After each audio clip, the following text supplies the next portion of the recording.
What's going on, guys? Apathettic here with all your tips, recommendations, and everything in between. And in today's Destiny 2 video, I'm going to help you master your Warlock gameplay with tips and tricks that I have used to increase my KD on Warlock, glow flawless in trials multiple times, and hold my own against some talented players in Destiny 2.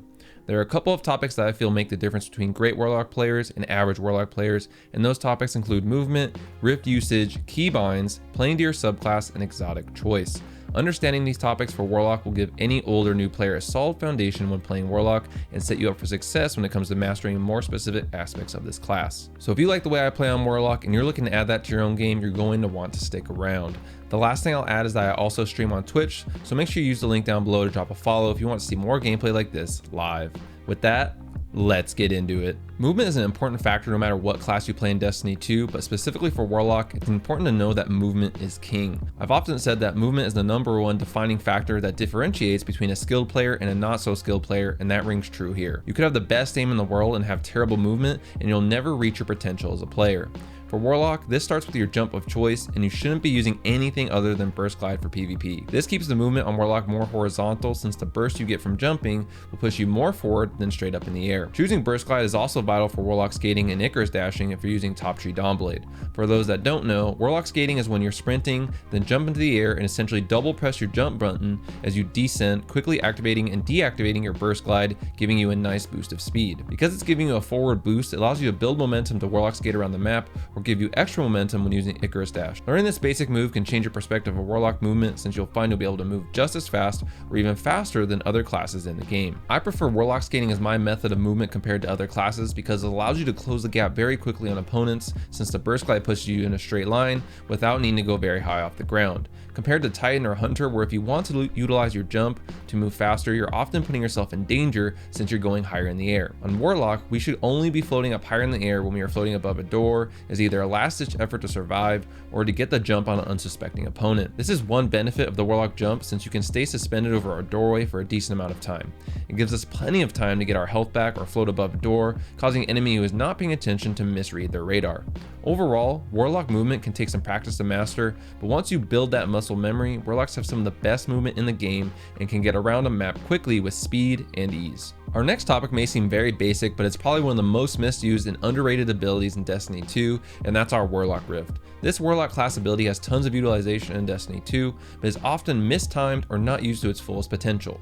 In order to get the most out of this ability, it's important to have proper rift placement, as this is fundamental to maximize the effectiveness of this ability. What this looks like is always placing your rift near cover, with a good portion of your rift extending outside of this cover. What this sets us up to do is be able to pop out and shoot our opponent while remaining in our rift. When you have poor rift placement, what will happen is when you step out to shoot your opponent, you may also step out of your rift, making you more vulnerable. Placing your rift near cover also allows you to step back behind cover and quickly regain your health to continue fighting and give no time for our opponent to recover their own health. Now, rift placement also ties into how we can use our rift offensively. Using our radar to see the enemy heading our way, we can drop a rift proactively. This should get us close to gaining an overshield by the time an enemy gets to us, and allows us to anchor down an area with a health advantage before anyone has fired a shot. But if our rift is misplaced or placed out in the open, we still have an advantage, but now the pressure is on us to not miss any shots, because if we do, our rift alone will not be enough to win a 1v1 engagement. Now, the last thing that takes this ability to the next level is using our camera when popping our rift. When using our rift, it takes us into a third-person view, and if we are placing our rift correctly near cover, this is a perfect opportunity to gain more information during animation on the location of our enemy. Using our rift to gain additional information is incredibly useful for anticipating the movements of our enemy, and is a reason I will pop my rift even when I don't necessarily need it, because gaining that additional information will allow me as a player to make a more informed decision on how to engage my enemy. Overall, the rift can feel like a simple ability, but your placement and how you use the camera angle it creates can make this ability the difference maker on Warlock. The next aspect of improving the basics of our Warlock is making sure we have the right keybinds set up, and I'll be talking from my perspective of a PC player here. By having the optimal keybinds for Warlock, this allows us to utilize all our abilities effectively while minimizing the impact we are having on our aim or other aspects of our game. A great example of this is when I first started using top tree Dawnblade, I bound my in-air dash to Q. This allowed my Icarus dash forward and to my left to be very strong, but I was unable to dash in any other direction. This one keybind prevented me from reaching the potential that Icarus dash has until recently when I changed my keybind to my scroll wheel. Now I can use my Icarus dash in many more ways and has really upped my play on top tree Dawnblade. Now this is just one example of how keybinds can impact your play positively, and it's something we need to evaluate, especially if you're switching from another class. When switching from another class, it's important to adapt your keybinds to the class that you will be maining so you can start building that muscle memory. For me, as I mentioned, I do my Icarus dash using the scroll up wheel on my mouse, then use my front mouse buttons for my grenade and my back mouse button for my melee. And lastly, I use Z for my class ability. As for the rest of my keybinds, this kind of have less to do with the Warlock, but I have on screen for you guys my personal keybinds for you to check out. Ultimately, this is what I found most comfortable for me, but choosing your keybinds is a very personal choice, so make sure you choose whatever is most comfortable and allows you to perform your best. Part of performing your best on Warlock is making sure that whatever subclass you choose, you're playing to the strengths of that subclass. This entails knowing the strengths and weaknesses of different subclasses on Warlock, which can take some time and could be its own video. But to keep things concise, you want to look at whatever subclass you're choosing and ask, what is the main feature or strongest aspect of this subclass? Once you define that, it will help you guide your decision making in terms of the stats you invest in and exotic you choose. An example of this is with Top Tree Storm. The best feature of this subclass is the chaining effect of Arc Web and making sure we are getting our enemies chaining as much as possible. Knowing that, then, we want to invest in the discipline stat that would get our grenade back as quickly as possible, meaning we can throw as many grenades and chain more enemies. Another example of this is Top Tree Dawnblade. The biggest strength of Top Tree Dawnblade is its ability to get around the map very quickly, with Warlock Skating and Icarus Dash. From what we discussed about Warlock Skating from earlier, we know it's important to stay as horizontal as possible.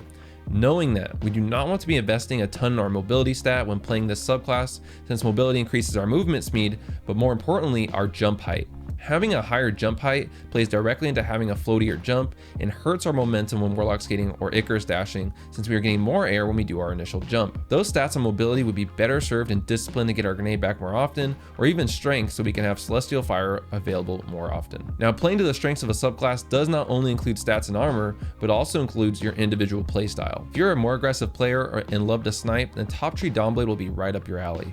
Or if you prefer shotgunning, Top Tree Storm is a great option as well. Don't choose a subclass simply because everyone is using it.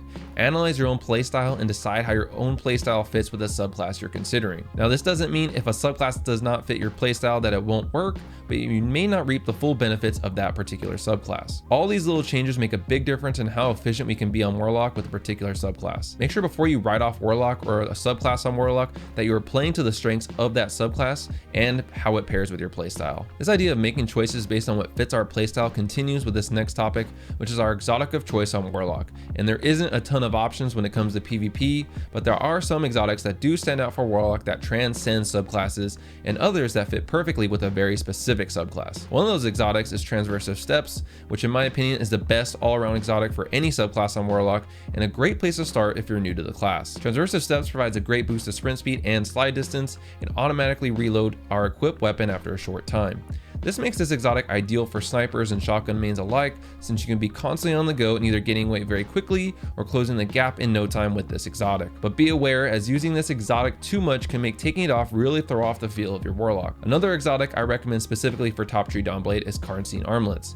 This pairing makes the Celestial Fire melee ability even more deadly, since the range melee will proc Vampire's Caress, which gives insane health regen and can easily make you a 1v3 machine in more competitive modes. Now, these are just a couple of the top exotics for Warlock, but if you're looking to see where different exotic ranks for this class, make sure you check out my Warlock Exotic tier list with the link in the description. And if you're looking to further set up your Warlock for success with the perfect stats and armor builds, then make sure you check out the videos on the screen so you can get the full loadout breakdown for your Warlock. And if you enjoyed this video, make sure you like, share, and subscribe, as it's a free way to support me, and I'll catch you guys in the next one.